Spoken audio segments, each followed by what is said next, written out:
Last chapter, ಅಧ್ಯಾಯ 44. ಏನಾಗುತ್ತೆ ಕೊನೆಗೆ ಕೆಸರೂರಿನ ಹಣೆ ಬರ ನೋಡುವ. ಲೇ, ಯಾರೇ ಅದು ಒಲೆಗೆ ಹಸಿ ಸೌದೆ ಹಾಕಿರೋದು? ಮನೆಯೆಲ್ಲ ಹೊಗೆ ಮಾಡ್ತಿದ್ದೀರಲ್ಲ, ಊದಿ ಊದಿ ಎಂದು ರಾಮಾಚಾರಿ ಮನೆಯೊಳಗೆ ನುಗ್ಗಿದ್ದ ದಟ್ಟ ಹೊಗೆ ಕಂಡು ಕೂಗ್ದ.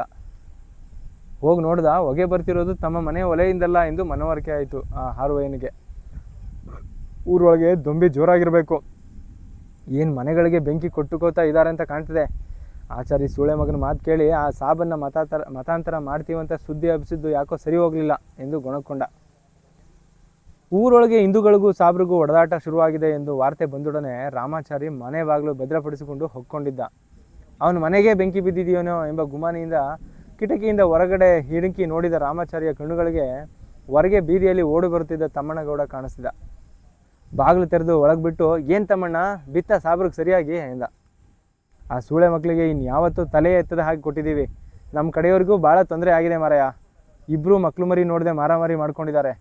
ಏನಾಗ್ತದೋ ನೋಡಬೇಕು. ಅದಿರಲಿ, ಈ ಗೆದ್ದೋರು ಸೋತೋರು ಸಾಬ್ರು ಇಂದು ಯಾರೂ ಉಳಿಯೋ ಮುಖ ಕಾಣ್ತಿಲ್ಲ. ಆ ಲಂಟಾನ ಜಿಗ್ಗಿಗೆ ಬೆಂಕಿ ಬಿದ್ದಿದೆ. ಏನು ಹೊಗೆ ಹೊಗೆ ಇಂಥ ಥರ ಅಂತಿಲ್ಲ. ಏನು ಹೊಗೆ ಇಂಥ ಥರ ಅಂತಿಲ್ಲ ಎಂದ ತಮ್ಮಣ್ಣ. ಅಯ್ಯಯ್ಯೋ, ಯಾರು ಮಾಡಿದ್ರಪ್ಪ ಈ ಕೆಲಸ? ಎಲ್ಲ ಬೆಂದು ಬೂದಿ ಹಾಕ್ತೀವಿ. ಓಡೋಗಿ ನಮ್ಮ ಕಡೆಯಿಂದ ಬೆಂಕಿ ಕೊಡಿ ಎಂದ ರಾಮಚಾರಿ. ಹೇಗೆ ಕೊಡೋದು ರಾಮಚಾರ್ಯ? ಅಲ್ಲಿ ನಡು ಮಧ್ಯ ಹರಿಜನ ಕೇರಿ ಬಂತಲ್ಲ, ಅದೆಲ್ಲ ಈಗ ನೋಡೋ ಕಾಲ ಅಲ್ಲ. ಥೋ ಹೆಂಗಸು ಮಕ್ಕಳು ಮರಿ ಎಲ್ಲ ಹುರಿದೋಗ್ತಾರೆ. ಸಾಯ್ತಾ ಆ ಪಾಪ ಯಾಕೆ? ಗೌಡ, ಆ ಸೂಳೆ ಮಕ್ಕಳು ಅವತ್ತು ಸಾಬ್ರ ಜಾತಿಗೆ ಸೇರ್ತೀವಂತ ಉಗಿದು ಕಳಿಸಿದ್ದನ್ನು ಮರ್ತೀನೋ? ಹೋಗ್ಲಿ ಈಗ ಸಾಬ್ರ ಜಾತಿಗೆ ಎಂದು ಭಯ ರೋಷದಿಂದ ಕೂಗಿದ ರಾಮಾಚಾರಿ. ತಮ್ಮಣ್ಣನಿಗೂ ಅದರಿಂದ ಅವನ ಕರುಣೆ ಎಲ್ಲ ಹಿಂಗೋಯ್ತು. ಅದು ಸರಿ ಅನ್ನಿ, ನಾವು ಎಷ್ಟೇ ಮಾಡಿದ್ರೂ ಆ ಸೂಳೆ ಮಕ್ಕಳು ಉಂಡು ಮನೆಗೆ ಎರಡು ಬಗೆಯೋದು ಬಿಡಲ್ಲ. ನಮ್ಮ ಜೀವನ ಉಳಿಸ್ಕೊಳ್ಳೋಣ, ಅವ್ರೇನಾದರೂ ಮಾಡ್ಕೊಳ್ಳಿ ಎಂದು ತಮ್ಮಣ್ಣ ಊರ ಹೊರವಲಯದ ಲಂಟಾನ ಜಿಗ್ಗಿನ ಕಡೆಗೆ ಓಡ್ದ. ಆ ವೇಳೆಗಾಗಲೇ ಕೆಸರೂರನ್ನು ದಟ್ಟ ಹೊಗೆ ಕವಿದೇ ಬಿಟ್ಟಿತ್ತು. ಅನೇಕರು ಕೆಮ್ಮತೊಡಗಿದ್ರು. ಕೆಲವರು ಏದುಸಿರು ಬಿಡತೊಡಗಿದ್ರು. ಹಲವರು ಆಸ್ತಮಾದವರಂತೆ ದಮ್ಮು ಎಳೆಯತೊಡಗಿದ್ರು. ಕೆಲವರು ಕೆಮ್ಮಿ ಹಳ್ಳೆ ಹಿಡಿದುಕೊಂಡಿದ್ರು. ಅನೇಕರು ಆ ಹೊಗೆಯಲ್ಲೇ ಆದಷ್ಟು ಬೇಗ ತಮ್ಮ ರುಚುಗಳನ್ನೆಲ್ಲ ತೀರಿಸಿಕೊಳ್ಳಲು ಸುಸಮಯ ಎಂದು ಕತ್ತಿ ದೊಣ್ಣೆಗಳೊಂದಿಗೆ ಎತ್ತಲೋ ಓಡುತ್ತಿದ್ರು. ಶ್ರೀನಿವಾಸರಾಯ ಅರೆಜೀವವಾಗಿ ಬ್ಯಾಂಕ್ ಹೊರಗೆ ರಕ್ತ ಸುರಿಸುತ್ತಾ ಬಿದ್ದಿದ್ದ. ಬ್ಯಾಂಕ್ ಲೂಟಿಯಾಗಿತ್ತು. ಓಹೋ! ತಮ್ಮಣ್ಣಗೌಡ ಲಂಟನಕ್ಕೆ ಊರ ಕಡೆಯಿಂದ ಎಷ್ಟು ಬೆಂಕಿ ಕೊಟ್ಟರೂ ಜ್ವಾಲೆ ಏಳಲೇ ಇಲ್ಲ. ಕವಿಯುತ್ತಿದ್ದ ಹೊಗೆಗೋ ಏನೋ. ಆದರೂ ತಮ್ಮಣ್ಣ ರಾಮಾಚಾರ್ಯ ಸಲಹೆಯನ್ನು ಶಿರಸಾವಹಿಸಿ ಪ್ರಯತ್ನಿಸುತ್ತಲೇ ಇದ್ದ. ಅಷ್ಟರಲ್ಲಿ ಹರಿಜನರ ಕೇರಿಯಿಂದ ಒಂದಷ್ಟು ಜನ ಯುವಕರು ದೊಣ್ಣೆ ತಗೊಂಡು ಅವನ ಹತ್ರ ನುಗ್ಗಿದ್ರು. ಹರಿಜನರ ಮಾರ ತಮ್ಮಣ್ಣಗೌಡ ಬೆಂಕಿ ಕೊಡುತ್ತಿದ್ರು ನೋಡಿ ಹರಿಜನ ಕೇರಿಗೆ ಓಡೋಗಿ, ಗೌಡ್ಗಳು ಕೇರಿಗೆ ಬೆಂಕಿ ಕೊಡ್ತಾ ಇದ್ದಾರೆ ಕಣ್ರೋ ಎಂದು ಹೊರಗೆ ಗುಂಪಾಗಿ ನಿಂತು ಸಮಾಲೋಚನೆ ಮಾಡುತ್ತಿದ್ದ ಕುಲ ಬಾಂಧವರ ಎದುರು ಕೂಗ್ದ. ಆ ಹರಿಜನರೆಲ್ಲ ಎಲ್ಲಿಂದ ಇಷ್ಟೊಂದು ಹೊಗೆ ಬರ್ತಿದೆ ಎಂದು ಸಂಶಯ ಕುಲಿತರಾಗಿ ಯೋಚಿಸ್ತಾ ಇದ್ರು. ಅವರಾಗಲೇ ಯೋಚನೆ ಮಾಡ್ತಾ ಇದ್ರು ಹೊಗೆ ಎಲ್ಲಿಂದ ಬರ್ತಾ ಇದೆ ಅಂತ.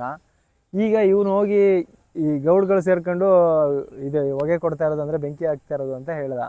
ಮಾರನ ಮಾತುಗಳನ್ನ ಕೇಳದೊಡನೆ ಭಯಗ್ರಸ್ತರಾಗಿ ಹೆಂಗಸರು ಮಕ್ಕಳೆಲ್ಲ ಬಿಡಾರದಿಂದ ಆಚೆ ಬಂದರು. ಅವರೆಲ್ಲ ಆಗಲೇ ಹೊಗೆ ಕುಡಿದು ಕೆಮ್ಮಿ ಕಂಗಾಲಾಗಿದ್ರು. ಕೆಲವರಿಗೆ ಹೊಗೆ ಕುಡಿದು ಕೈಕಾಲುಗಳೆಲ್ಲ ಬಳಲಿಕೆ ಆರಂಭವಾಗಿತ್ತು. ಸಾಯ್ತಾ ಸೂಳೆ ಮಕ್ಕಳು 4 ಜನನ ತರದು ಸಾಯೋಣ ಬರಲೇ ಎಂದು ರೋಷದಿಂದ ಕೂಗ್ದ. ಒಂದಷ್ಟು ಜನ ಕತ್ತಿ ದೊಣ್ಣೆ ತಗೊಂಡು ಮಾರನ ನೇತೃತ್ವದಲ್ಲಿ ನುಗ್ಗಿದ್ರು.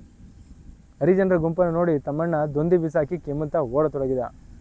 ಹರಿಜನರು ಅವನ ಹಿಂದೆಯೇ ಕೆಮ್ಮುತ್ತಾ ರೋಷದಿಂದ ಓಡಿದ್ರು. ಕೊಂಚ ದೂರದ ಓಡುವುದರೊಳಗೆ ತಮ್ಮಣ್ಣ ಹಳ್ಳೆ ಹಿಡಿದುಕೊಂಡು ಕುಸಿದ. ಹರಿಜನರು ಅವನ ಬಳಿಗೆ ಬರುವುದರೊಳಗೆ ಅವನ ಪ್ರತಿ ಕೆಮ್ಮಿಗೂ ಬಾಯಿಂದ ರಕ್ತ ಬರುತ್ತಿತ್ತು. ಕೆಮ್ಮುತ್ತಾ ಹರಿಜನರು ಅವನ ಅಂತ್ಯವನ್ನು ನೋಡಿದ್ರು. ಅವರಿಗೆ ಹಠಾತ್ತಾಗಿ ತಮ್ಮ ಸೇಡಿನ ಅರ್ಥಹೀನತೆ ಅರಿವಾಗತೊಡಗಿತು. ಅವರಲ್ಲೇ ಇಬ್ಬರು ಕೆಮ್ಮುತ್ತಾ ಹಳ್ಳೆ ಹಿಡಿದು ಕೂತ್ರು. ಎಲ್ಲರಲ್ಲೂ ಒಂದು ಬಗೆಯ ಶಕ್ತಿಹೀನತೆ, ನಿದ್ದೆಯ ಜೊಂಪಿನಂಥ ಅಮಲು. ಈ ಅಮಲು ಯಾಕೆ ಅಂತ ಅಂದರೆ ಮೋಸ್ಟ್ಲಿ ಇವನು ಸುಲೇಮಾನ್ ಬೇರಿನೋ ಅಬ್ಬಾಸ್ ಬೇರಿನೋ ಕಾಡೊಳಗೆ ಇದು ಬೆಳೆಸವನಲ್ಲ, ಮೋಸ್ಟ್ಲಿ ಬೆಂಕಿಗೆ ಅದು ಸೇರಿಕೊಂಡು ಉರಿಯೋಕ್ಕೆ ಶುರುವಾಗಿದೆ. ಎಲ್ಲರಿಗೂ ಮತ್ತು ಕೂಡ ಬರ್ತಾ ಇದೆ ಈಗ. ಹಂಗಾದರೆ ಅದರಿಂದ ಹೊರಗಡೆ ಒಬ್ರನ್ನೊಬ್ರು ಕೊಲ್ಲಲು ಹೆಣಗುತ್ತಿದ್ರೆ ಆಸ್ಪತ್ರೆಯಲ್ಲಿ ಡಾಕ್ಟ್ರು ಪಾಟೀಲ್ರನ್ನ ಉಳಿಸಲು ಹೆಣಗುತ್ತಿದ್ರು. ಹೊಟ್ಟೆಯೊಳಗಡೆ ಹೋಗಿದ್ದ ಒಂದು ಬೆಣಚುಕಲ್ಲನ್ನು ತೆಗೆಯಲು ಆಪರೇಷನ್ ಮಾಡಿದರು.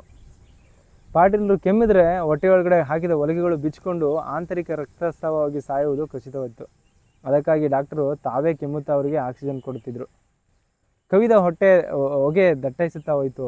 ಹೊರಗಡೆ ರಾಮಚಂದ್ರ, ಅವನ ಶಿಷ್ಯರು, ಅಂಗಾಡಿ, ಹೆಗಡೆ, ಸಿದ್ದಪ್ಪ ಎಲ್ಲ ಕಾಯುತ್ತಾ ಕೆಮ್ಮುತ್ತಾ ಏನು ಮಾಡುವುದೊಂದು ತೋಚದೆ ಕುಳಿತಿದಾಗ ಒಳಗೆ ಫೆಥಡಿನ್ ನಿದ್ದೆಯಲ್ಲೇ ಪಾಟೀಲರು ಕೆಮ್ಮತೊಡಗಿದ್ದು ಕೇಳಿಸ್ತು. ಕೆಮ್ಮುತ್ತಾ ಡಾಕ್ಟರ್ ಎಮರ್ಜೆನ್ಸಿ ವಾರ್ಡಿನ ಬಾಗಿಲು ತೆಗೆದು ಹೊರಬಂದು ಐ ಆಮ್ ಸಾರಿ ಎಂದರು. ಹೊಗೆಯ ದಟ್ಟಣೆ ಅಲೆ ಅಲೆಯಾಗಿ ನುಗ್ಗತೊಡಗಿತು.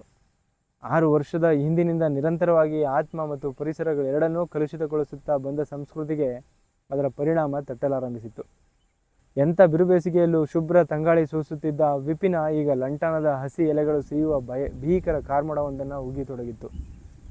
ಊರಿನ ಜನಕ್ಕೆ ತಾವು ಮಾಡಿದ ತಪ್ಪು ಅರಿವಾಗುವುದರೊಳಗೆ ಹೊಗೆಯ ಗುಂಗಿನಲ್ಲಿ ಭ್ರಾಂತರಾಗಿ ಕೆಮ್ಮಿ ಸುಟ್ಟು ಬೂದಿಯಾಗುವುದಕ್ಕೆ ಮೊದಲೇ ಅನೇಕರು ಅಸುನೀಗಿದರು. ಉಳಿದವರು ಮೃತಾವಸ್ಥೆಗೆ ಇಳಿದರು. ರಫಿಗೂ ಜಯಂತಿಗೂ ಏನೂ ಕಣ್ಣು ಕಾಣ್ತಿರಲಿಲ್ಲ. ಮೇಲೆ ನಡೆದು ಹೋಗಬಹುದೆನ್ನುವಷ್ಟು ಸ್ನಿಗ್ಧ ಹೊಗೆಯ ಸಮುದ್ರ ಒಂದು ಜೇನುಕಲ್ಲು ಗುಡ್ಡದ ನೆತ್ತಿಯೊಂದನ್ನು ಮಾತ್ರ ಬಿಟ್ಟು ಮುಚ್ಚಿಕೊಂಡಿತ್ತು. ಸೊ ಆ ಒಂದು ಜೇನುಕಲ್ಲು ಗುಡ್ಡದ ನೆತ್ತಿಯನ್ನು ಬಿಟ್ಟು ಉಳಿದ ಎಲ್ಲ ಕಡೆ ಹೊಗೆಯ ಸಮುದ್ರ. ಕೆಳಗೆ ಕಾಳ ರುದ್ರ ನರ್ತನ. ಬರೋ ಎಂದು ಉರಿಯುವ ಕಾಳ್ಗಿಚ್ಚಿನ ಬೆಂಕಿಯ ಕೈಗಳು ಹೊಗೆಯಲ್ಲೇ ನೆಗೆದು ಹಾರುತ್ತಿದ್ದವು. ಉರಿಯುತ್ತಿರುವ ಬಿಸಿಗಾಳಿಯ ರಭಸಕ್ಕೆ ಕಿಡಿಗಳು ಹೊತ್ತುಕೊಂಡು ಎಲೆಗಳು ಬರ್ರನೆ ತಿರುಗುತ್ತಾ ಗಾವುದ ಹಾರಿ ಲಂಟಾನದೊಳಕ್ಕೆ ಬೀಳುತ್ತಿದ್ವು. ಅಲ್ಲಿ ಶುರುವಾಗುತ್ತಿತ್ತು ಹೊಗೆಯ ವಿಕಟಾಟ್ಟಹಾಸ. ಹೊಗೆ ತೀರಾ ಸ್ನಿಗ್ಧವಾಗಿ ಹಾಲಿನಷ್ಟು ಬೆಳ್ಳಗಿನ ಹೊನಲೊಂದು ಹೇಳುವ ವೇಳೆಗೆ ಅದರ ಮೂಲದಲ್ಲಿ ಉತ್ಪತ್ತಿಯಾಗುವ ಆಸ್ಫೋಟಕ ಅನಿಲಕ್ಕೆ ಮೊದಲೇ ಉರಿಯುತ್ತಿದ್ದ ಜ್ವಾಲೆಗಳಿಂದ ಬೆಂಕಿಯ ಚೆಂಡೊಂದು ಹಾರಿ ಕುಳಿತು ಅಲ್ಲಿ ಸಿಡಿದಂತೆ ಹದ್ದುಕೊಳ್ಳುತ್ತಿತ್ತು.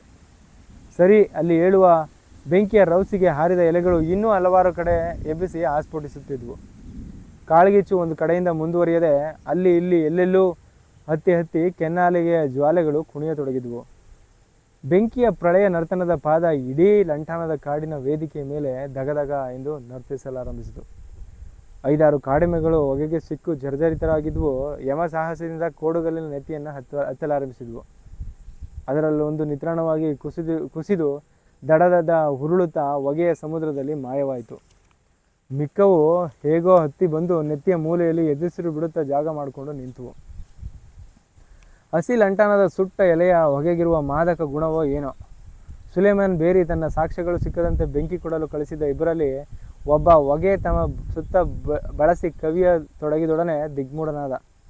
ಹತ್ಕೊಂಡು ಹೊಗೆ ಇಲ್ಲದೆ ಉರಿಯುತ್ತಿರುವ ಜಾಗವೇ ಶುಭ್ರವಾದ ಹೊರ ದಾರಿಯಂತೆ ಕಂಡು ಅವನು ಬೆಂಕಿಯೊಳಗಡೆ ನೇರವಾಗಿ ಪ್ರಯಾಣ ಮಾಡ್ದ.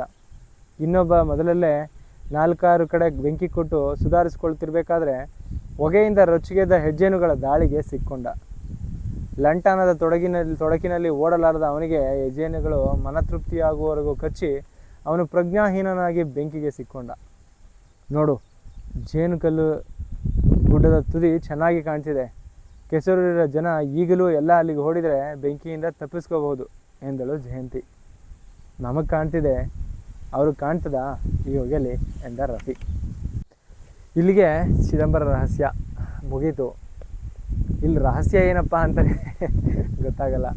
ಏನಿರ್ಬೋದು ಅಂತ ಅಂದರೆ, ಅಲ್ಲಿನ ಪರಿಸರಕ್ಕೆ ತಕ್ಕಂಥ ನಿಜ ಸತ್ಯ ಸುಳ್ಳುಗಳ ಯಾವುದೇ ಜಿಜ್ಞಾಸೆಯನ್ನು ಯಾರೂ ಮಾಡಲ್ಲ. ಅವರಿಗೆ ಏನನ್ಸುತ್ತೋ ಅದ್ರ ಪ್ರಕಾರ ಒಂದು ಕತೆ, ಅದಕ್ಕೆ ಬೇಕಾದಂಥ ಸಾಕ್ಷ್ಯಾಧಾರಗಳು. ಸತ್ಯ ಸುಳ್ಳುಗಳ ಜಿಜ್ಞಾಸೆಯನ್ನು ಮಾಡೋದ್ರ ಬದಲು ಒಂಥರ ಸೆಲ್ಫಿಶ್ ಆಗಿ ತಮಗೆ ಅವಶ್ಯಕತೆ ಏನಿದೆ, ನಮ್ಮ ಒಂದು ಒಳ್ಳೆಯದಕ್ಕೆ ಮಾತ್ರ ಎಲ್ಲವನ್ನು ಪರಿಗಣನೆಗೆ ನೋಡೋಕೆ ಹೋದಾಗ, ತುಂಬ ಸೆಲ್ಫಿಶ್ ಆಗಿ ಸುತ್ತಮುತ್ತಲಿನ ಪರಿಸರವನ್ನು ನೋಡೋಕೆ ಹೋದಾಗ ನಾವು ಮಾಡ್ತಿರೋದೇ ಸರಿ, ಸುತ್ತ ನಡೀತಾ ಇರೋದಕ್ಕೆ ಬೇರೆಯವರು ಮಾಡ್ತಾ ಇರೋ ತಪ್ಪುಗಳ ಕಾರಣ ಅಂತ ಇದನ್ನು ಹುಡ್ಕೊಂಡು ಹೋದಾಗ ಈ ಥರ ಒಂದು ಎಂಟೈರ್ ಪರಿಸರವೇ ನಾಶವಾಗ್ತದೆ ಅನ್ನೋದು ಅಂತ ನನ್ನ ಅನಿಸಿಕೆ. ನಿಮಗೆ ಈ ಒಂದು ಬುಕ್ ಓದಿದ ಮೇಲೆ ಏನು ಅನ್ನಿಸ್ತು, ಏನು ಇದರ ರಹಸ್ಯ ಅನ್ನೋದನ್ನು ನೀವು ತಿಳ್ಕೊಂಡಂಗೆ ಕಮೆಂಟ್ ಮಾಡಿ. ಹಾಗೆ ಇದು ನನ್ನ ಮೊದಲನೇ ಬುಕ್ಕು ನಾನು ಪ್ರಸ್ತುತಪಡಿಸ್ತಿರೋದು. ಮುಂದಿನದು ಮೂಕಜ್ಜಿಯ ಕನಸುಗಳು. ಜೊತೆ ಕೂತ್ಕೊಂಡು ಓದೋಣ ಅಂತ ಅಂದ್ಕೊಂಡಿದ್ದೀನಿ ನಾನು ನನ್ನ ಮಡದಿ ಜೊತೆ. ಬೇರೆ ಯಾವ ಥರ ಇದನ್ನು ಈ ಬುಕ್ಗಳನ್ನು ಪ್ರೆಸೆಂಟ್ ಮಾಡಿದ್ರೆ ಕೇಳೋರಿಗೆ ಅದು ಚೆನ್ನಾಗಿ ಅರ್ಥ ಆಗುತ್ತೆ ಮತ್ತು ಎಂಗೇಜಿಂಗ್ ಆಗಿರುತ್ತೆ ಅನ್ನೋದು ಏನಾದರೂ ಐಡಿಯಾಸ್ ಇದ್ದರೆ ನಿಮಗೆ. ಯಾಕೆಂದರೆ ನನಗೆ ಬುಕ್ ಓದೋದು ನನ್ನ ತುಂಬ ಇಷ್ಟವಾದಂಥ ಹಾಬಿ. ನಾನು ನನ್ನ ಪಾಡಿಗೆ ಹೋಗ್ತಿದ್ದೆ, ಅದನ್ನೇ ರೆಕಾರ್ಡ್ ಮಾಡಿ ಹಾಕೋಣ. ಕೆಲವ್ರಿಗೆ ತುಂಬ ಜನ ಬುಕ್ ಓದೋಕ್ಕೆ ಸಮಯ ಇಲ್ಲದೆ ಇರೋರಿಗೆ, ಬುಕ್ ಓದೋಕ್ಕೆ ಬರದೇ ಇರೋರಿಗೆ ಅಥವಾ ಟ್ರಾವೆಲ್ ಟೈಮಲ್ಲೋ ನಿದ್ದೆ ಟೈಮಲ್ಲೋ ಯಾವಾಗಲೂ ಕೇಳೋರಿಗೆ ಇಂಥವ್ರಿಗೆ ತಲುಪಲಿ ಕನ್ನಡದ ತುಂಬ ಬುಕ್ಗಳು ಅನ್ನೋದೊಂದೇ ನನ್ನ ಒಂದು ಆಶಯ.